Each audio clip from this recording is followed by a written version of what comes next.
Hello, ladies and gentlemen. Welcome back. I'm Richard Luby, your host of Talk the Walk, a platform for individuals with disabilities and highlighting, celebrating the disability community.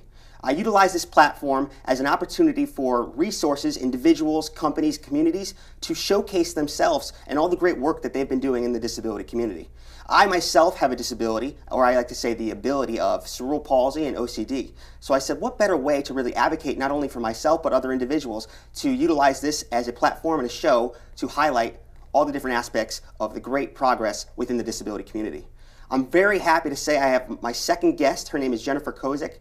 She is an author, a mother, and a psychotherapist. So we're going to interview her and discuss all the ins and outs of what she does on a daily basis and what kind of drove her to write her new book. So without further ado, ladies and gentlemen, my second guest, Jennifer Kozik. Hi, thank you so much for having me on. Of course, of course. Yeah. Thank you for coming in. So, I asked you to come in because I heard about the book that you wrote, and we have it here. We'll talk about that. But also, I just wanted to get an understanding of, the first thing I heard is you're a psychotherapist. You hear that, and I feel like you needed to go to school for like 47 years.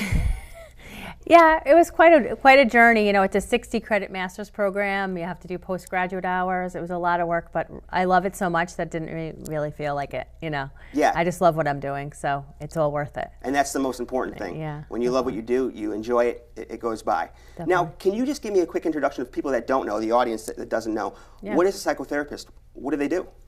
Well, I treat individuals, children, sometimes couples, sometimes families with numerous disabilities, more mental health disabilities such as OCD, ADHD, depression, anxiety, and the gamut of mental health disorders that are, being treated right now by psychiatrists such as myself, psychologists, and psychiatrists. Okay. Yeah. And now that you say OCD, I myself have OCD, so you might be able to slip my card after the show. Yeah. I might need your assistance. Yeah. One thing that tends to happen is a lot of people that get into a field like this, there's a personal connection or some type of life situation that occurred to make them kind of gravitate to that. Was there anything along those lines for you? Yeah, actually, I grew up in a family that I was actually the caretaker of. I had a mother who had some issues and a brother that had special needs, actually. So I was always the caretaker in my family. So that sort of like drove me to want to take care of others.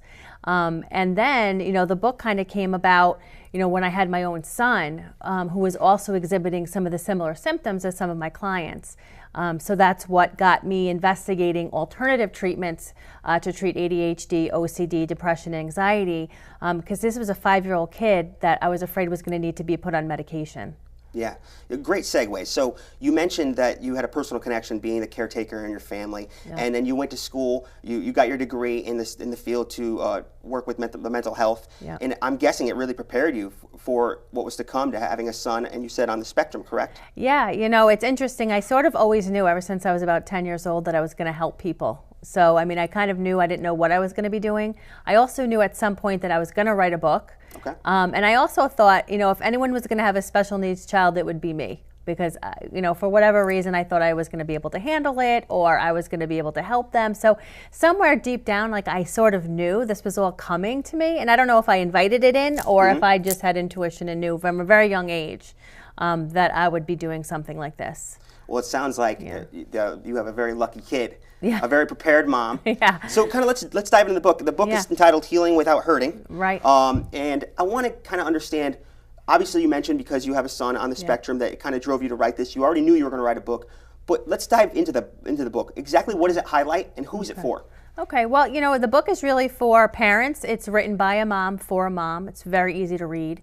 But being a clinician as well, I've actually been working the circuit and teaching, doing workshops with other therapists and teaching them to teach the families and the parents. So, the book is really for anybody that's working with anybody with a mental disability or any type of OCD, ADHD, special needs children, autistic children really need to read this book. Would you recommend teachers too? Absolutely. Teachers, therapists, physical therapists, occupational therapists, chiropractors, naturopathic physicians. I highlight all of the different disciplines, all of the different types of therapy that's really available. Most people don't recognize and don't see or don't know about some of the therapies that are available to our children. So it's, you know, it's really, it's a whole menu of options for people. That's great, because you mentioned a lot of people don't know. A lot of families obviously need the assistance, but they don't know where to turn, and they don't know how to ask. I'm sure some of the chapters in the book highlight, you know, how to go about and navigate through some of those things, you know, and I think that that is a huge plus for families and individuals with differing disabilities. A lot of people, you know, they're our audience and they're looking, you know, what 3 things would you say in this book that would really make somebody gravitate to it? 3 areas, maybe chapters within the book. Well, you know, it's my story with my son. So I think that it reads like a novel. People say, oh my God, I couldn't put it down. It's a fantastic book, and that my son's story is woven throughout all of the chapters. And then, you know, I go into very specific protocols and treatments, you know, things like changing his diet. You know, I look back at old videotapes of Evan eating, you know, food dyes and artificial ingredients and chemicals, and I didn't realize at the time how much that was contributing to some of his symptoms. So, you know, one of the most important things is that we evaluate what we're putting into our children. We don't realize how many toxins we're pouring into their body every single day. You know, the standard American diet, it's called SAD, you know, it consists of chicken nuggets, French fries, macaroni and cheese, Skittles and candy and sugary soda and drinks. Parents don't recognize when you start looking up some of these ingredients, you realize, wow, not only is this causing hyperactivity, OCD, ADHD, anxiety, but it could also be causing things like cancer. And once you do that, you sort of forge ahead to say, well, I'm not going to give my children poison. And so, you know, a little poison, yeah, maybe, but the problem is our kids are just eating way too much of it. I would completely agree with you. It's almost with fast food in today's day and age, it's a convenience. Parents are working, and it's just an easy outlet for dinner, for lunch, things of that nature. But the important thing is you don't realize what you're putting in your body. So let's say, you know, a family, 2 parents working a 9 to 5, and they don't have the time, or they honestly just don't make the time to prep the food or make sure they know what they're highlighting. What are the first steps into really understanding what you're putting in your child's body? Like, let's say they were going to the grocery store. How do you read a label? What do you look for? What are some things that you recommend to stay away from? Things like that. Well, you know, there's a whole movement now with genetically modified foods. So things like corn syrup, soy. These foods are being genetically modified in a factory. They're using a lot of pesticides and herbicides to make the seeds for a certain produce. And so one of the things that's really destroying our intestinal system, which the book goes more into detail about how our gut is very connected to our brain. And there's actually more serotonin in our gut than in our brain. Really? 95%. See, I would never have thought that. Yes, 95% of our serotonin is actually in our gut. And so we don't recognize that it's the food we're eating. And so I would go to the grocery store, and you know, you want to shop the perimeter of the grocery store. Why is that? Anything down the aisles, it's the healthiest, most whole food. You want your children to eat whole food, meat, protein, you know, you want them to have fruits and vegetables and things like that. And so when we look at an ingredients label, we should see, like, if there's more than 2 or 3 ingredients, it's probably a lot of stuff we can't even pronounce. All of those things that we can't pronounce is probably all chemical based. And what we're doing is we're just pouring more and more chemicals. And, you know, and I hear a lot of parents say, well, I just don't have the time. You know, we have to change the whole mindset around, you know, preparing our meals ahead of time, making it on Sunday and then freezing it for the week if we have a baseball game or something going on. It's about planning, which a lot of parents, you know, have a hard time doing. Some of them because they have ADD themselves and can probably use some of the same remedies. But, you know, we really have to get more into the habit of cooking. You know, I take Hamburger Helper. You know, really, how much time are we saving? We still have to ground the beef. We still have to, you know, cook the beef. We still have to boil the water. So the only thing we're doing differently is we're pouring a package of chemicals on it, you know, instead of just going into the cabinet and grabbing cumin and turmeric and other things. You're absolutely right. And it's funny because if you take a step back, we're all busy. I understand that. If you take a step back, just like you said, how much time are we actually saving? You have the time. It's just restructuring your day to if it takes an extra 10 minutes to get up in the morning, just like if you wanted to work out. I say I always want to work out, and I think of every excuse not to. So I guess it kind of falls in line with that. Great information. One thing I kind of wanted to dive back into is you mentioned your son's on the spectrum. Yes. When you first found out that your son was on the spectrum, what was your response? You know, let's talk to a family who just found this out. How do they react to this? how do they embrace it? Because one thing that I've realized is some people think, I'm not going to say that they think that the child's life is over, but they think that their life is drastically changed. Right, there's no hope. There's no hope, and I don't think that that's the case. Right. I think that there's how you live with it and how you celebrate it to actually work to your advantage. Right, and then you can actually act. So the problem with fear and no hope is that people just stopped acting. They stopped doing for their child, or they just don't know what to do, so they freeze. And so when I first got the diagnosis of pervasive developmental disorder, which is on the autistic spectrum, ADHD, OCD, I was in a bit of denial at first, and I think a lot of parents can recognize that in themselves. It's very difficult to get a diagnosis like this. And so when the child's 3 or 4 or 5, you say, well, and the pediatricians will say, oh, he's just a boy. Oh, he's, all kids develop differently. And so, but as a mom, we know intuitively that something else is really wrong. So once you can embrace the reality of what the situation is, my feeling is, and then I had to do something about it. Like, I'm not the type of person that could just sit back and say, oh, okay, so this is a lifelong disability, and so let's move on. And that's where my investigative work came in. My aunt was really helpful in this, in that she told me that there were alternative treatments for these disorders. At first, I took her advice very lightly. She never had children. She was a little bit of a health nut. I thought maybe she was a little crazy.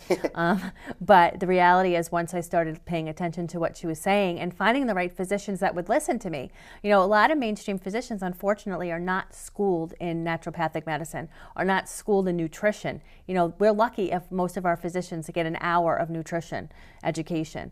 This is a problem. There is no collaboration between what the doctors knew yesterday and what the doctors are learning in their textbooks that are written by pharmaceutical companies today.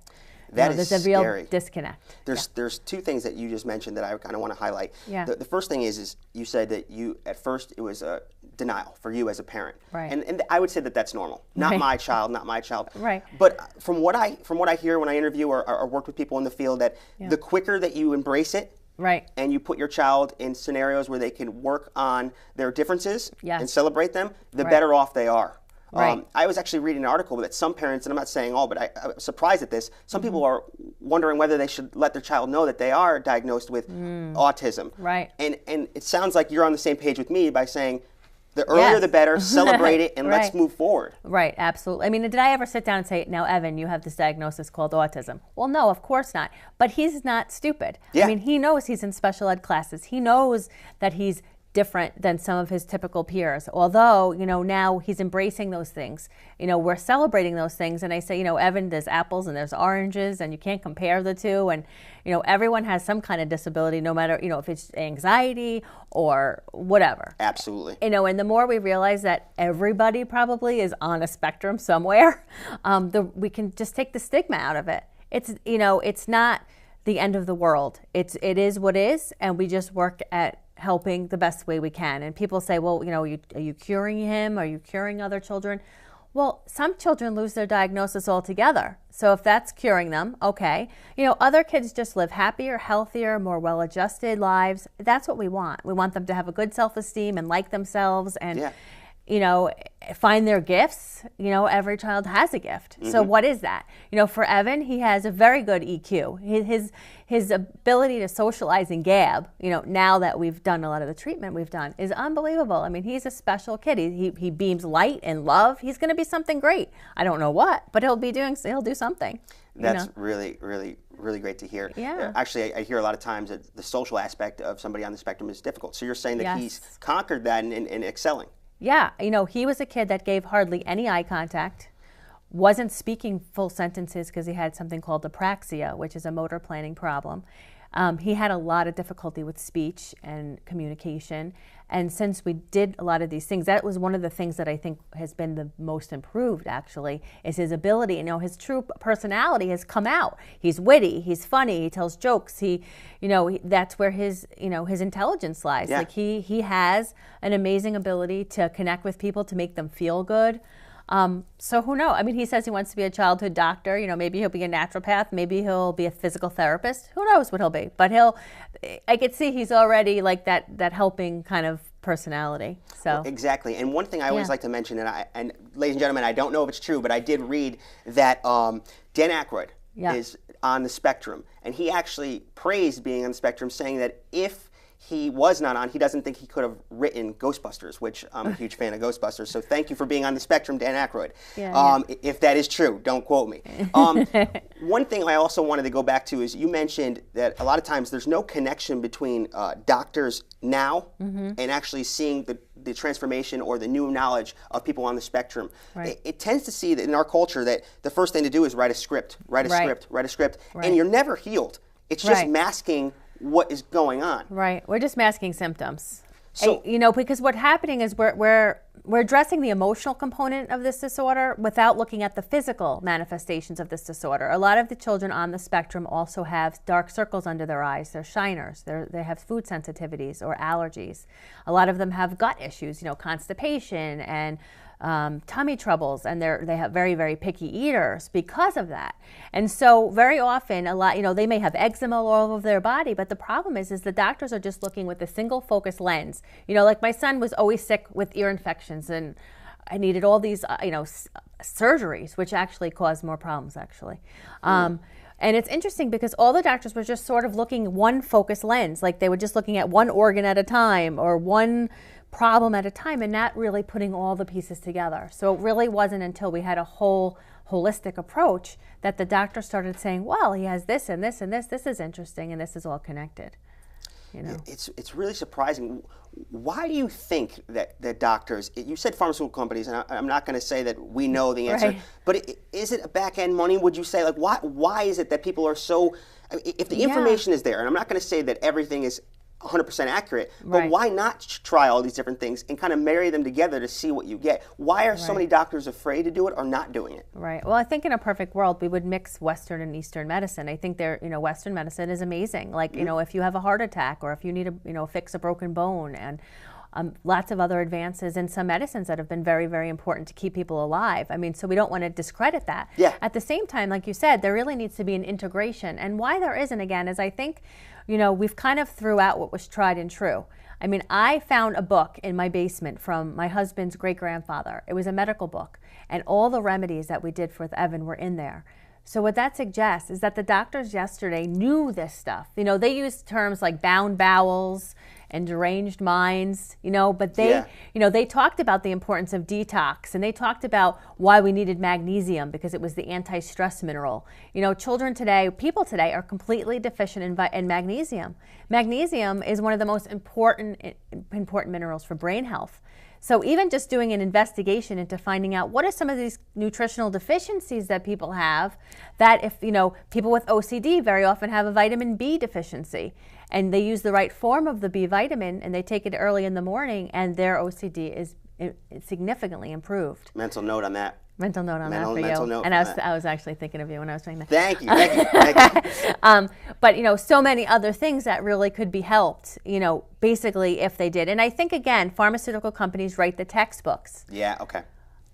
So of course, that's the doctors are trained, and I think, if you need surgery or you need meds, that mainstream doctors are fantastic. But there is an emerging field of functional medicine doctors, integrative doctors, MDs, that are actually going to medical school and then extending their research, extending their education to include homeopathy remedies, to include the nutritional component, to start recognize the person as a whole person, body, mind, and spirit, and not just a set of symptoms. That's great to hear, because before the show, before we were taping, we met at Starbucks, and you mentioned actually, and it was shocking to hear that most medical doctors go to school and they don't really talk about these, not natural, but back in the day remedies or other alternate ways. Right. They just talk about more of the pharmaceutical avenue. Right. It's shocking. And we're all biochemistry.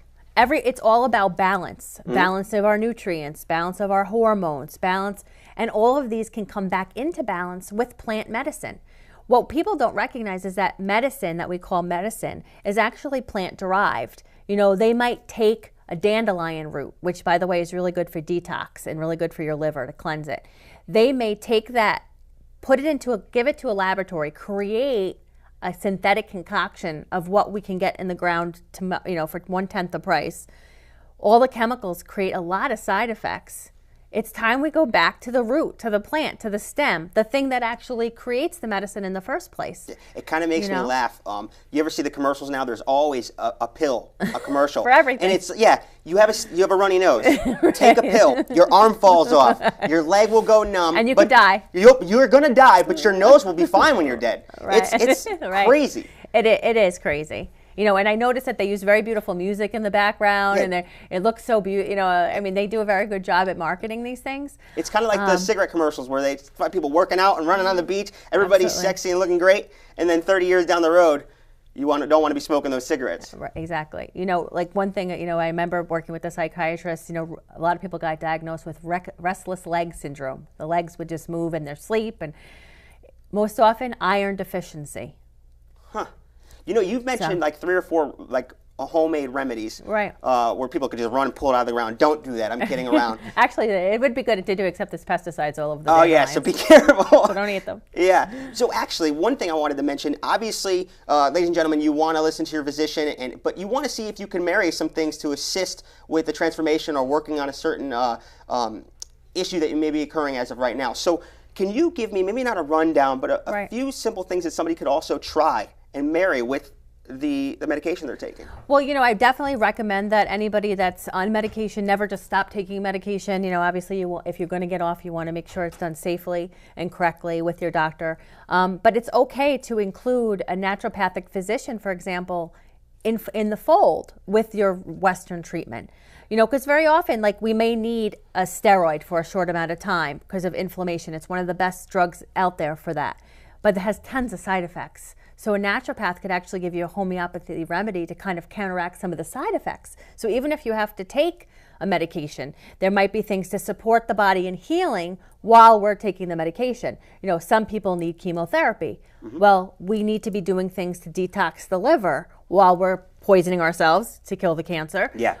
There really should be a holistic approach right behind it to say, well, what are we doing to support the immune system, to support our liver while we're putting these toxins in our body? So I often suggest, now if you're going to be doing work to try to do natural with autism and ADHD, for example, a naturopathic physician could do a whole battery of testing, a lot deeper than most physicians will test. And so I recommend that people seek these people out.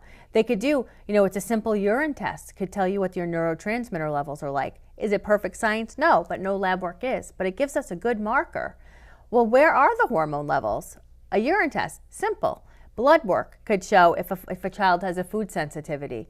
My daughter had a tremendous amount of rage, and after we did what we did with Evan, even though she was neurotypical, it didn't seem spectrum, she did have anxiety and rage issues. This isn't normal in a 5-year-old. 5-year-olds, that live in a healthy, somewhat quiet household shouldn't be raging. Yeah. Dairy was a huge, huge, huge trigger for her. She would have ice cream and she would turn into a girl I didn't recognize. And so, again, naturopathic physicians, other doctors could really start looking at some of the blood work, do deeper testing, and actually they have a different set of eyes when they even look at blood work that traditional doctors will test for. So it's very interesting. No, good to know. Yeah. We have about 5 more minutes left. Yeah. And it sounds like you did all these things with Evan and your family, right? Absolutely. So if somebody wanted to get more information, obviously first read the book, Yeah. Follow your journey, your son's journey. Yeah. Is there a website that people can access some more information about you? Yeah, I have 2 websites. On Your Path to Healing.